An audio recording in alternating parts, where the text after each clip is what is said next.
Queridos, é uma alegria voltar aqui a esta igreja. Nós estamos muito felizes porque no segundo sábado deste ano de 2026 nós já começamos pregando. Isso é muito bom. Como que você está? Está tudo bem com você? Com a sua família, com os seus negócios e principalmente na vida espiritual? Queridos, nesta manhã eu tenho certeza que o Espírito Santo de Deus falará ao seu coração. Ele já está aqui, falando ao seu coração por meio da mensagem cantada, também falou ali por meio do cantinho da criança, e agora falará com você por meio da palavra de Deus. Eu peço por gentileza para você abrir a sua Bíblia no livro de Salmos. Salmos, no capítulo 73, nós vamos ver, por meio destes salmos, que Asaf, um grande profeta, escritor, ele passou por algumas dificuldades que muitas das vezes também nós enfrentamos. Salmo 73, nós vamos ler aí a partir do verso 1 até o verso 12, e o título da mensagem desta manhã é Do Engano dos Olhos à Verdade do Santuário. O objetivo da mensagem desta manhã é compreender porque muitos cristãos passam a cobiçar a vida dos ímpios, enquanto apenas os que permanecem no santuário entendem o fim de todas as coisas. Então este é o objetivo da mensagem desta manhã. Você está aí com a sua Bíblia aberta? Salmo 73, vamos orar mais uma vez. Pai Santo, a sua palavra está aberta. Nós queremos, ó Deus, nesta manhã ouvir mais uma vez a tua voz. Portanto, ó Deus, que tudo aquilo que nós queremos ser, que venha do alto dos céus. Que possamos compreender a mensagem, mas não só compreender mais uma mensagem, mas também colocar em prática em nossa vida. Fale conosco, é o que nós pedimos por Jesus. Amém. Salmo 73, verso 1 a 12. Antes de nós lermos esses versos, eu gostaria de contextualizar para você compreender a profundidade desses salmos. Na verdade, os salmos, eu não sei se você sabe, mas nem todos eles foram compostos por Davi. Davi compôs 73 salmos. E aqui, nesse salmo, o salmo de Asaf, Asaf compôs 11 salmos, 73 até 83, e também o Salmo 50. Dentre esses salmos, 50 deles, os estudiosos não conseguiram identificar quem são os seus escritores, os autores originais. E dentro destes salmos, na maioria deles, são compostos o gênero literário poesia.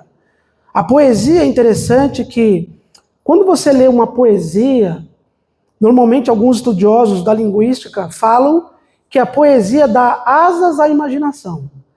Se você ler um texto formal, você tem que usar mais a sua intelectualidade, você tem que gastar um pouco de mais tempo de compreender um texto de forma formal. Agora, quando você lê um salmo, uma poesia, isso traz uma imaginação. E normalmente os salmos têm muitas figuras de linguagem. Metáfora, prosopopeia, dentre outras figuras de linguagem. 40% do Antigo Testamento são compostos por poesia e por salmos. Um outro ponto interessante é que esses salmos, ou vários salmos, como eu disse no início, foram compostos por outros autores. Por exemplo, você tem Moisés, que escreveu o Salmo 90, você tem Salomão, que escreveu o Salmo 72 e o Salmo 127, você tem os filhos de Corá, você tem Emã, Etã e também Asaf. Então, os salmos são compostos por vários escritores, não um escritor qualquer, mas escritores inspirados pelo Espírito de Deus. Essa é a diferença dos escritos inspirados. Além disso, queridos, os Salmos demorou 1000 anos para serem todos compostos. Você começa ali desde a época monárquica dos reis até o exílio ali da Babilônia, mais ou menos. Então, um período aí de 1000 anos para eles ficarem prontos. Quem juntou, ou seja, compilou os Salmos, segundo alguns estudiosos, dizem que foi o grande profeta, escritor e também escriba Esdras. Então foi ele que compôs, juntou todos esses salmos. Se você for no livro de Esdras, no capítulo 7, no verso 6, lá diz que Esdras, ele é versado na lei de Moisés. Então ele é um grande estudioso das escrituras. Então, possivelmente ele que tenha compilado ou juntado todos esses salmos. Um outro ponto interessante, no Salmo 73, que é o objeto do estudo desta manhã, Asaf estava dentro do santuário quando ele escreveu este salmo. E onde ficava o santuário? Ficava em Jerusalém. Então, Asaf, quando ele compôs esse salmo, ele estava dentro do santuário. E aqui, na introdução, eu já extraio uma lição para a minha vida e eu gostaria de compartilhar com vocês também. Queridos, nas crises espirituais, seja lá de que ordem for, é dentro da casa de Deus que nós recebemos as respostas. Porque Asaf, ele estava em crise espiritual. Asaf estava contemplando a vida dos ímpios. Estava vendo que eles estavam prosperando. E aqui um ponto interessante, que o Salmo 73 traz o grande questionamento da teodiceia. O que significa isso, professor? Teodiceia significa que é um questionamento por que o justo sofre e os ímpios está tudo bem. Por quê? Às vezes a gente olha para a vida aí fora, das pessoas, a gente vê por que as pessoas estão prosperando.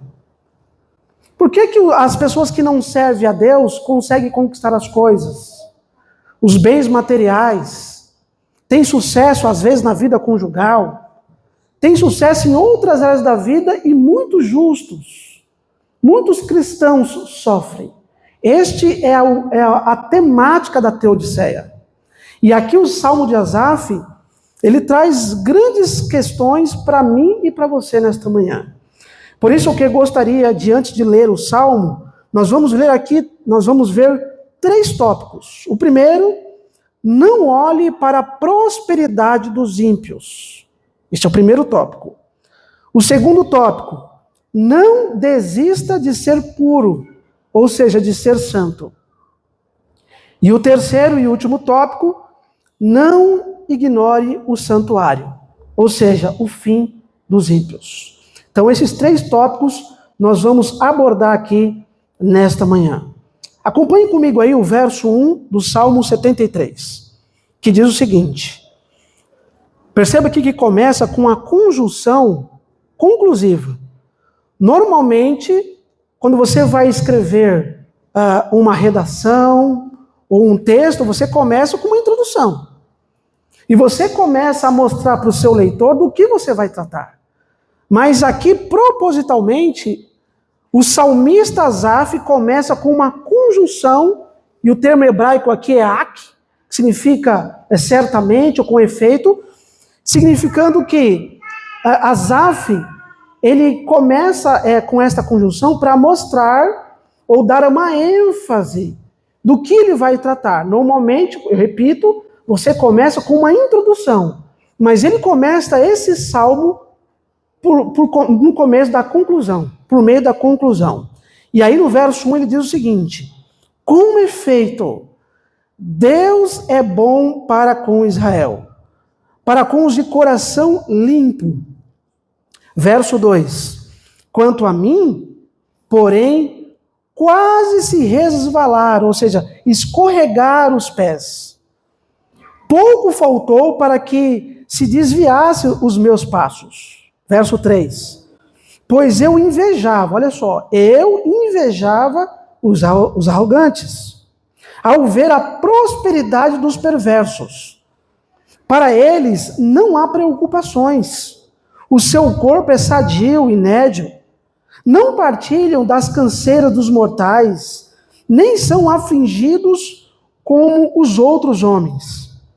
Daí a soberba, que os cinge com um colar, e a violência que os envolve como manto. Os olhos saltam-lhe da gordura, do coração brota-lhes fantasias. Mortejam, ou seja, maquinam, pensam e falam maliciosamente. Da opressão, falam com avidez. Contra os céus desandam a boca, e a sua língua percorre a terra. Verso 10. Por isso o seu povo se volta para eles, e os tem por fonte de que bebe e largos sorvos. Verso 11. E diz: como sabe Deus? Acaso há conhecimento no Altíssimo? E o verso 12 diz o seguinte: eis que são estes os ímpios, e sempre tranquilos, aumentam suas riquezas. Está aqui os versos desse primeiro tópico, que é: não olhe para a prosperidade dos ímpios. Queridos, como eu disse no início, ele começa com esta conclusão para mostrar que os ímpios, eles prosperam, só que Deus é bom. Ele começa a mostrar aqui, no verso 1, com efeito, Deus é bom para com Israel. E este conectivo mostra que é uma linguagem de quem voltou do vale e não de quem entrou nele. Um ponto interessante aqui, queridos, que eu gostaria de destacar é o seguinte: esta partícula hebraica de ênfase não é de sentido lógico. Perceba que é no verso 2 que ele começa a descrever por que ele se desviou, por que ele quase se desviou. É no verso 2, perceba: quanto a mim, porém, quase se resvalaram, ou seja, quase escorregaram os pés. Faltou pouco para que se desviasse os meus passos. Então perceba que no verso 2, a partir do verso 2, Asaf começa a descrever por que quase se desviou. E aí o interessante é que Asaf também, no verso 1, teologicamente, ele mostra um dos atributos de Deus, que é a bondade. No verso 1 ele fala: com efeito, Deus é o quê? Deus é bom. O que eu aprendo aqui, amigos? Não adianta, teologicamente, eu saber que Deus é bom. Eu saber que Deus é bondoso. O termo hebraico aqui, para bom, tov, significa bondade. A bondade de Deus. Todos nós que estamos aqui nesta manhã sabemos que Deus é bom. Sabemos que Deus tem bondade para com seus filhos. Agora, Asaf, teologicamente, ele sabia que Deus é bom. Só que a Bíblia continua descrevendo aqui, a partir do verso 2, diz que quase ele se desviou de Deus. É possível que nesta manhã você conheça Deus por meio da sua palavra. Conheça seus atributos, sabe como Deus age, mas não adianta intelectualmente eu saber disso e não entender que Deus, ele governa todas as coisas, inclusive o nosso coração. Não adianta a gente querer olhar para as pessoas aí fora, olhar por aquilo que elas têm de material, olhar pelas suas conquistas pessoais. Porque Asaf aqui é interessante que ele descreve dentro do santuário o que ele estava sentindo. O grande fracasso da vida cristã, amigos, é que muitas das vezes nós vimos a casa de Deus, mas nós não abrimos o coração a Ele. Ele sabe que está no seu coração. Ele sabe que vai no profundo do seu ser. Mas Deus quer dialogar com você. Ele quer que você fale o que você está sentindo. Asaf, dentro do santuário, ele confessa a Deus o que ele estava sentindo. E o que ele estava sentindo? Inveja dos ímpios. Queridos, não seja atraído pelas coisas que você vê. Não seja atraído pelas conquistas alheias. Seja atraído pelo poder da palavra de Deus. Porque não adianta a gente olhar pelo que as pessoas estão conquistando. E aqui o que me chama a atenção, o termo é forte, porque fala que ele teve inveja dos ímpios. O que é inveja, irmãos? O que é o termo inveja? Inveja significa eu não querer que os outros tenham. Isso é inveja. E o que é cobiça? Desejar o que o outro tem. Então são termos diferentes. Parece que eles são sinônimos, mas não são. Inveja é querer que o outro não tenha. E cobiça é desejar que o outro tenha. E normalmente a gente cobiça. Cobiçar é normal. Por exemplo, de repente você quer conquistar alguma coisa, uma casa, um carro, e você viu, você já olhou, você já presenciou que outros têm determinadas coisas. Por exemplo, você pode até estar conversando com um amigo seu e você pergunta assim, quanto que você pagou nisso? Isso é normal a gente conversar. Então existe a cobiça, cobiça é cobiça, mas existe a cobiça maliciosa, a cobiça que você olha e você quer competir com o outro. Ou seja, ele comprou um carro novo, um carro do ano, eu também quero ter. Ah, ela está usando esta saia da marca tal, eu nem conheço algumas marcas aí, existem tantas marcas. Ah, saia tal, então eu quero ter igual. É competir com a pessoa, essa cobiça pecaminosa. Agora, você olhar e você falar assim, conversar com a pessoa e falar assim, olha, esse produto é bom, e você conversar e a outra pessoa comprar, eu não vejo problema nisso. Mas aqui nesse texto, mostra que Asaf, ele estava não só cobiçando, mas invejando a vida dos ímpios. Isso dá um nó na minha mente. Queridos, nós temos um Deus poderoso. Um Deus grande que, com o sangue de Cristo, já comprou o céu para nós. Nós temos a eternidade que está com Cristo. Ele quer dar a mim e a você. E por que nós temos que invejar as coisas dos outros? Por que nós temos que invejar a vida dos ímpios? Querer a vida que os ímpios têm? De repente eu estou falando para alguém aqui nesta manhã que olha os artistas, os cantores, os famosos e diz em seu coração, eu queria ter uma vida igual. Tem pessoas dentro da igreja que começam a contemplar tanto aí fora a vida dos ímpios, dos famosos, que quer ter uma vida igual. Queridos, muito pelo contrário. São eles que têm que desejar a vida que você tem. E não você desejar a vida que eles têm. Porque quando nós estamos longe de Deus, com a nossa mente focada aí fora, a gente começa a perder o senso da vida cristã. E o senso da vida cristã não é conquistar tudo aqui, mas é conquistar tudo lá, em Cristo Jesus. Você pode ter tudo aqui, mas se você não tiver Jesus, você não tem nada. Então, Asaf estava tentando trazer aqui aos seus leitores que ele mesmo passou por essa experiência.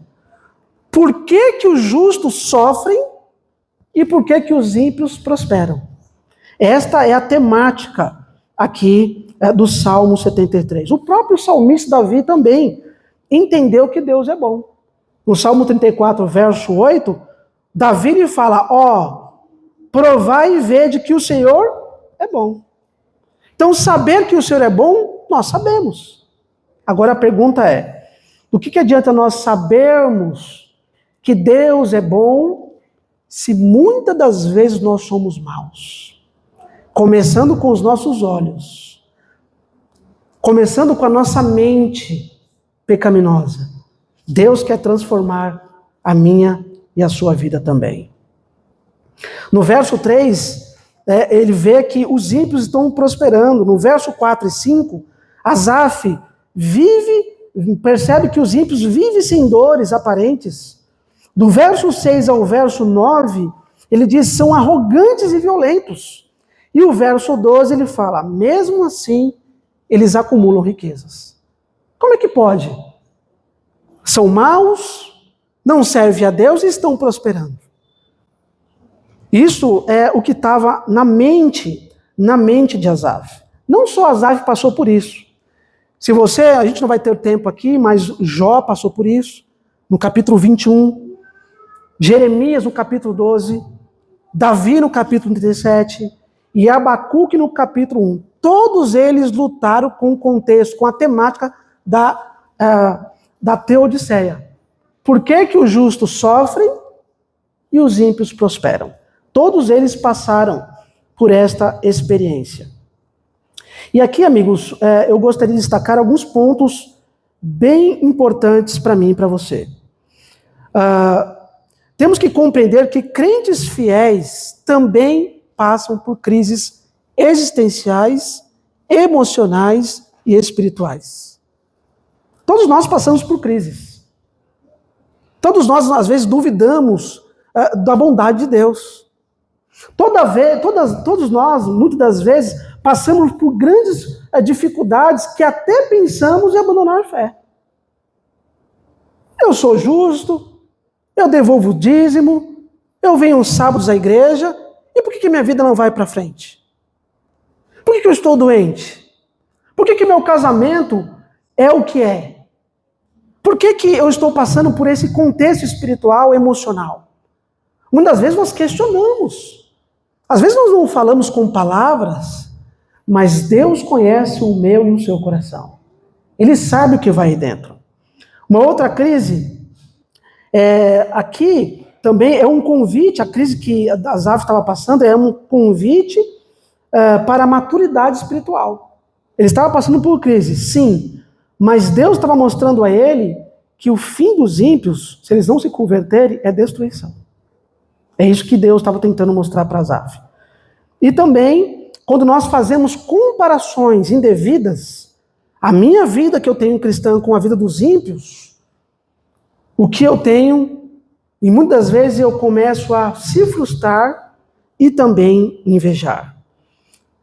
Asaf estava querendo mostrar aqui também para os seus leitores que Deus não está ausente, mas Ele está presente e no controle de todas as coisas.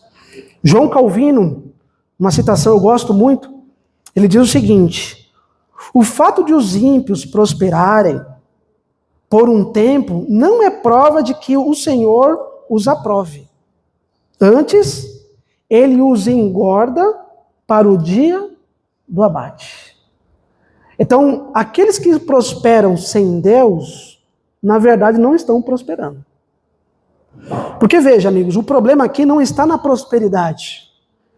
Eu posso levar você a vários personagens bíblicos que eram ricos. Abraão, Davi, o próprio rei Salomão, o homem mais rico que pisou nesta tela, muito mais que Elon Musk, ou qualquer um outro aí.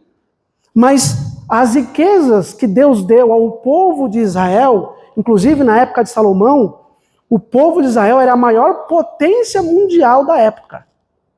Na época de Salomão. Próspero, as nações circunvizinhas iam até Israel para ouvir não só a sabedoria, mas também por que ele prosperou tanto assim. Então o problema não está na riqueza, o problema não está em possuir coisas, mas o problema está no nosso coração. Que muitas vezes colocamos a mente, o coração nas riquezas. Fica com as bênçãos e esquece do abençoador. Aqui está o problema. Lembra do jovem rico lá, Mateus? Onde estava o coração dele? O problema estava na riqueza? Não. O problema estava o coração nas riquezas. Não abrir mão daquilo material para colocar Deus em primeiro lugar. Esse é o problema. E esse é o problema de muitos de nós aqui também nesta manhã, amigos. Todos nós queremos prosperar. Repito, não há problema na prosperidade. Até mesmo porque se a igreja não for próspera, se não tiver pessoas com recursos aqui, como é que a gente vai pregar o evangelho? Porque a gente precisa de recursos. Nós precisamos enviar missionários para fora, nós precisamos construir igrejas, nós precisamos pagar as contas da igreja. A prosperidade é uma bênção de Deus, irmãos. Se você não quer, pode me dar. O problema está em você colocar o coração na prosperidade. Aí você está invertendo a ótica das coisas. E um outro detalhe. O próprio apóstolo Paulo, lá em Filipenses, no capítulo 4, aí algumas pessoas só usam o verso 13, né? Tudo posso naquele que me fortalece. Eu quero passar na faculdade, tudo posso naquele que me fortalece. Eu quero ficar sã, tudo posso naquele que me fortalece. Só usa o verso 13. Mas se você vê o verso 11 em diante, Paulo ele fala, eu passei fome, eu passei dificuldade. E aí ele fala, tudo posso naquele que me fortalece. Então, a despeito da prosperidade, da riqueza, dos bens materiais que você tem conquistado em sua vida ao longo dos anos, se você está passando por uma crise agora, e você está fixado no Senhor, essas coisas não vão te abalar.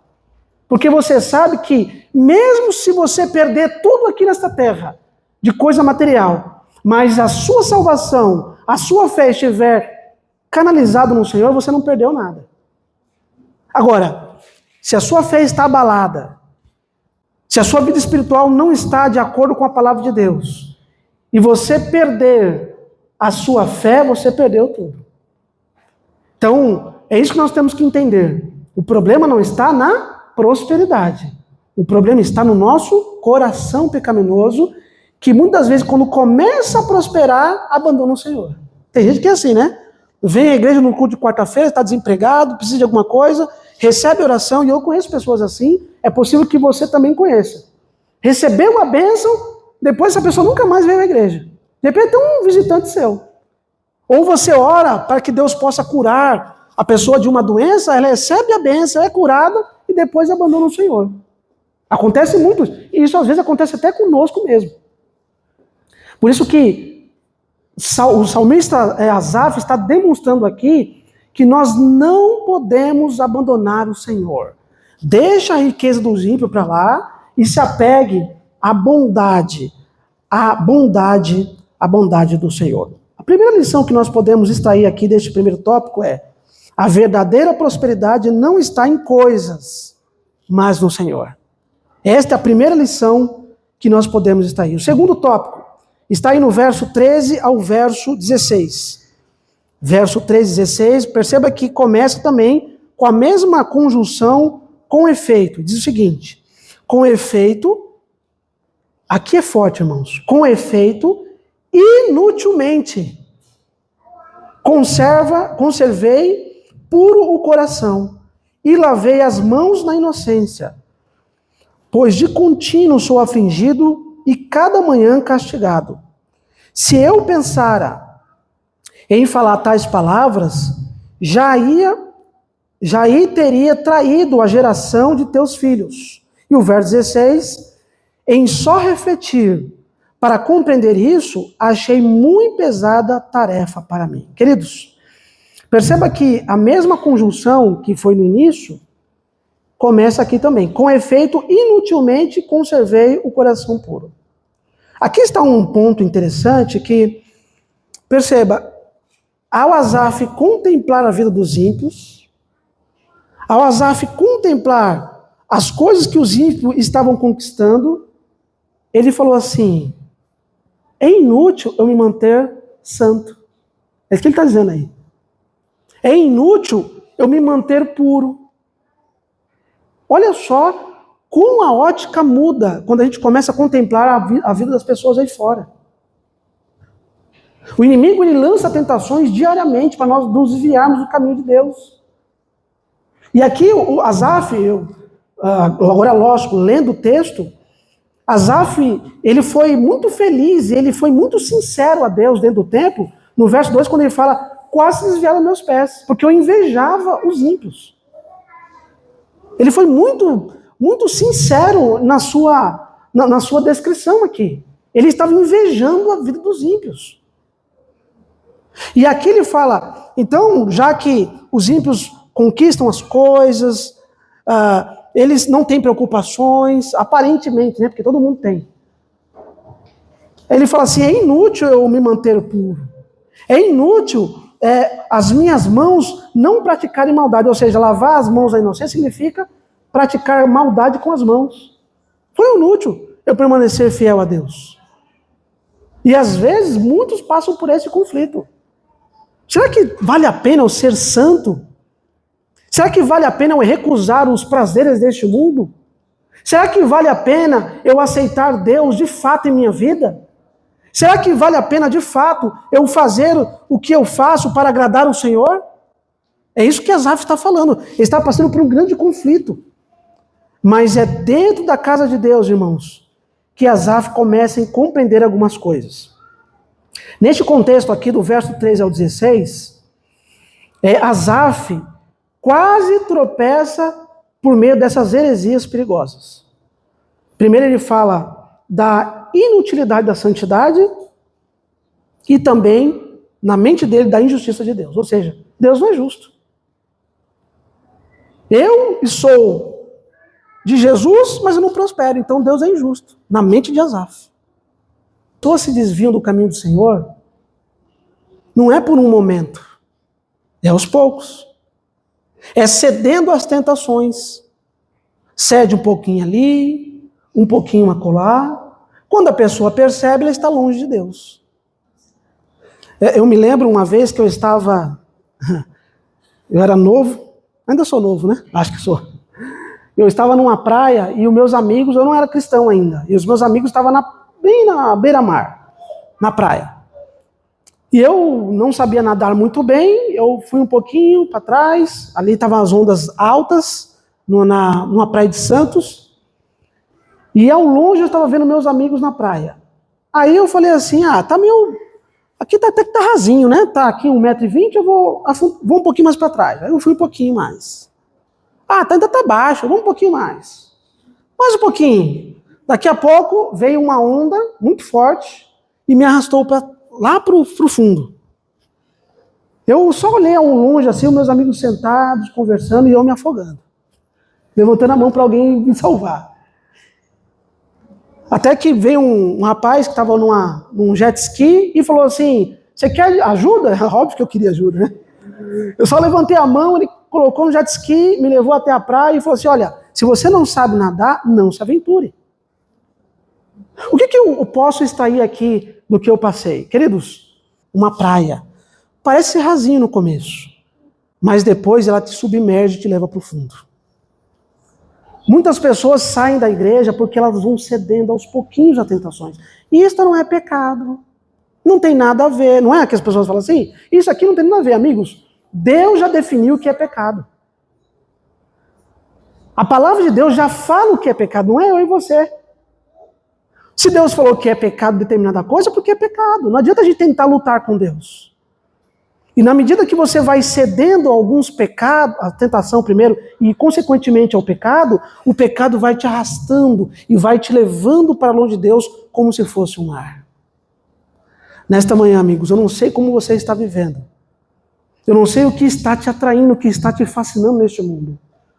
Mas o Espírito de Deus quer te trazer novamente para a beira da praia. Não a praia física, mas no contexto espiritual. Deus quer te trazer de novo para o seu caminho. Não contemple a vida dos ímpios.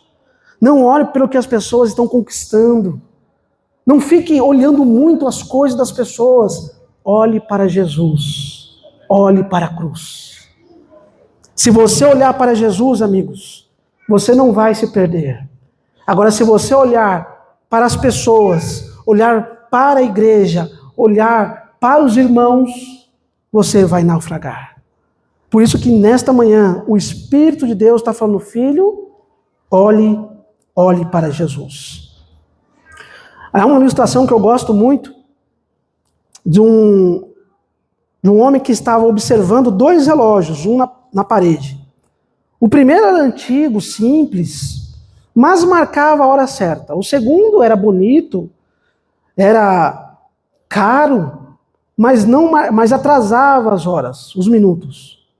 O visitante comentou com o vendedor, é estranho, o mais bonito dos relógios não é confiável, porque ele está atrasando. E o dono respondeu, ele só parece melhor, mas quando o tempo realmente importa, ele engana. O que nós podemos extrair daqui desta ilustração? O sucesso sem Deus é um relógio bonito na parede, que falha quando a eternidade chega. Muitas vezes nós estamos olhando demais aí fora. Estamos querendo pautar a nossa vida espiritual naquilo que as pessoas estão conquistando, e não é isso. A mentalidade, se Se você analisar bem o texto bíblico, você vai ver que os hebreus eram assim, os israelitas eram assim. Na mentalidade hebraica, você está sendo abençoado quando você está prosperando. Lembra Jó? Jó era rico, mas quando começou a acontecer esses conflitos em sua vida, os próprios amigos dele, que convivia com ele, começou a falar, peraí, mas será que você está com Deus mesmo? Olha como está a tua vida. E o diabo, ele é especialista nisso, amigos. Ele é especialista em mostrar as circunstâncias. O diabo é especialista em mostrar, olha como está a tua vida. Você serve a Deus, olha como está a tua vida. O diabo fez isso com o próprio Jesus. Você não é filho de Deus? Por que você está passando fome? Você é filho de Deus? Por que você não tem uns reinos? O diabo, ele começou a lançar tentações sobre Jesus. Mas todas as investidas do Satanás, Jesus falou, está escrito, está escrito, está escrito. Se eu e você, amigos, nos apegarmos a este livro, quando Satanás lançar tentações em sua vida, você vai falar as mesmas palavras de Jesus. Está escrito. Não só de pão ou de coisas materiais viverá o homem, mas do quê? De toda palavra que procede da boca de Deus. Os cristãos estão preparados, estão armados com a palavra de Deus, quando as tentações vierem. Porque se nós não tivermos munidos da palavra de Deus, nós seremos tentados, arrastados e, consequentemente, podemos perder a nossa salvação. E Deus, nesta manhã, está mostrando para mim e para você, por meio deste texto, por meio desta mensagem, que Ele é o exemplo para mim e para você.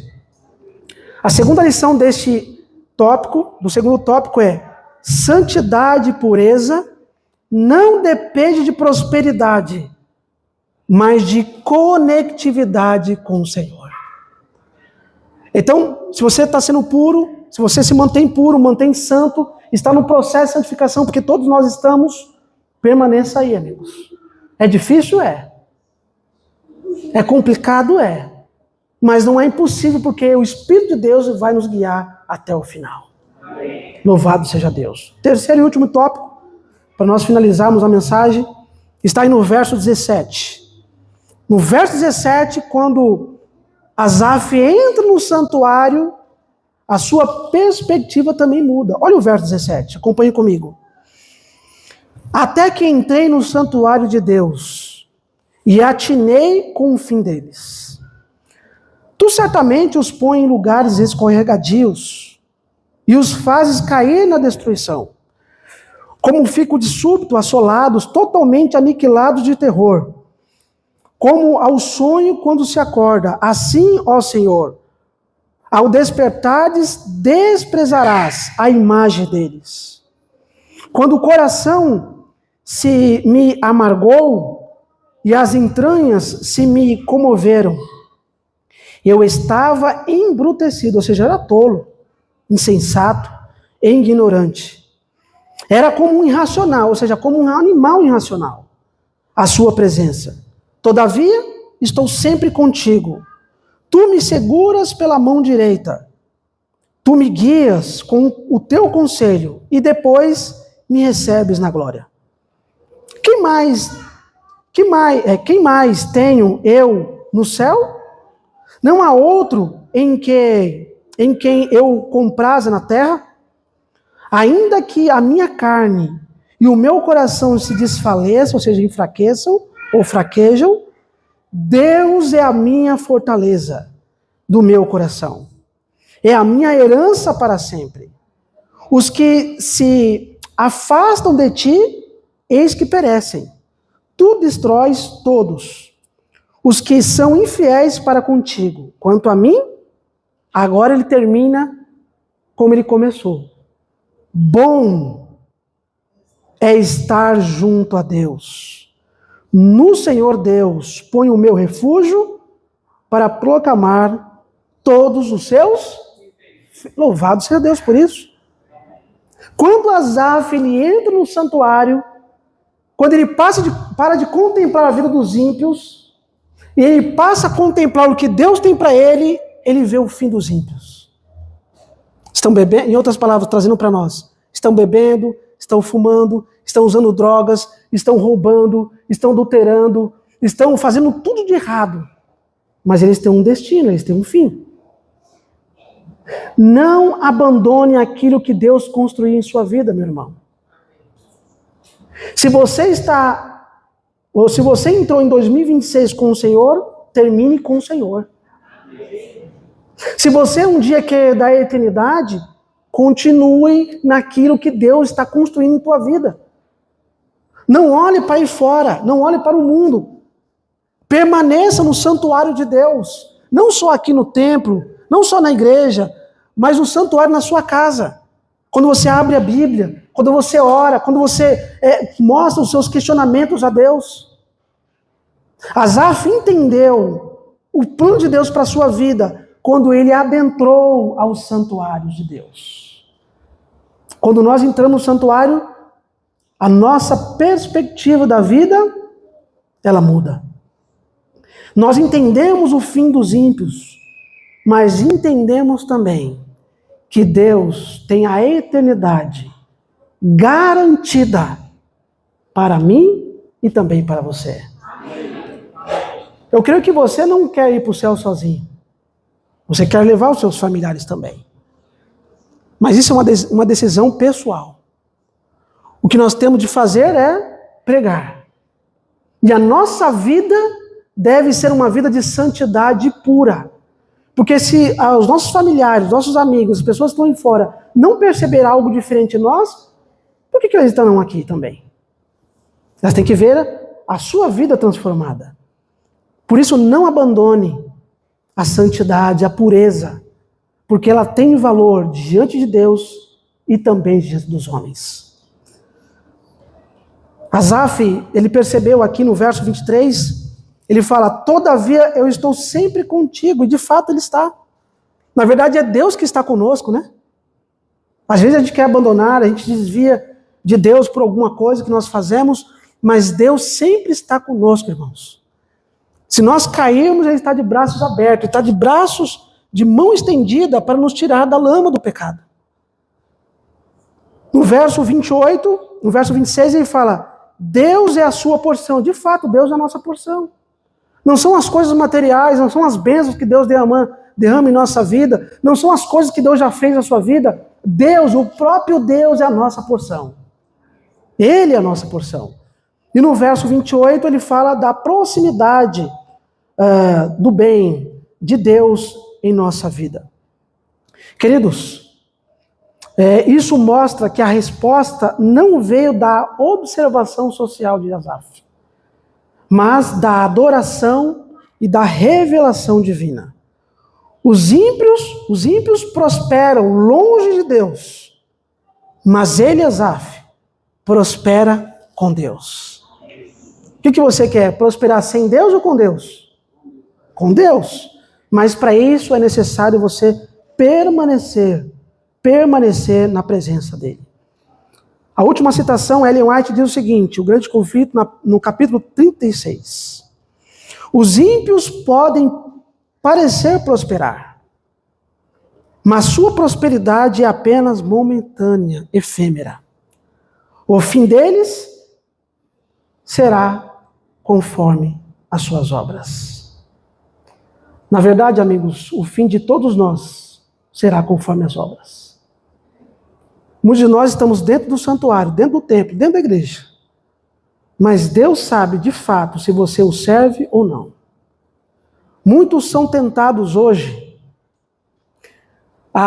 Você vê aí muitas propagandas em ganhar dinheiro fácil. É ou não é? Jogue o jogo do tigrinho. Você vai ganhar dinheiro. E infelizmente alguns até acabam propagando isso também. Você quer ganhar dinheiro? Pague isso aqui, compre o curso tal. Queridos, todos nós precisamos de recursos, como foi mencionado já. Mas não existe dinheiro fácil. Isso é um engano. Quer ganhar dinheiro? Estude e trabalhe honestamente. E coloque Deus em primeiro lugar. Mais uma vez repito, amigos. O problema não está na prosperidade. Mas o problema está em ganhar ou querer prosperidade sem estar fundamentado no Senhor. Que Deus possa abrir o nosso entendimento nesta manhã. Que Deus possa fortalecer a nossa fé e fazer com que nós olhemos para Jesus e não para os ímpios. E a terceira lição que nós podemos extrair aqui deste tópico é: a prosperidade verdadeira não está no ter, mas no pertencer. E nós pertencemos, todos nós pertencemos ao Senhor. Eu gostaria de concluir a mensagem desta manhã, recapitulando as 3 lições. A primeira lição: a verdadeira prosperidade não está em coisas, mas no Senhor. A segunda lição: a santidade ou a pureza não depende de prosperidade, mas de conectividade com o Senhor. E a terceira e última que nós acabamos de ver, lição é: a prosperidade verdadeira não está no ter, mas no pertencer. Santo Deus, obrigado pela mensagem desta manhã. Que o teu Santo Espírito, ó Deus, fortaleça cada membro, cada família representada aqui. Que possamos colocar o Senhor como a nossa porção e não as coisas desta terra. As coisas desta terra são passageiras, efêmeras, mas o Senhor é eterno. Por favor, ó Deus, fortaleça a vida e a fé de cada um de nós, a liderança desta igreja, o pastor desta igreja, e que possamos juntos, unidos pela fé, aguardar o retorno e a eternidade no Senhor Jesus.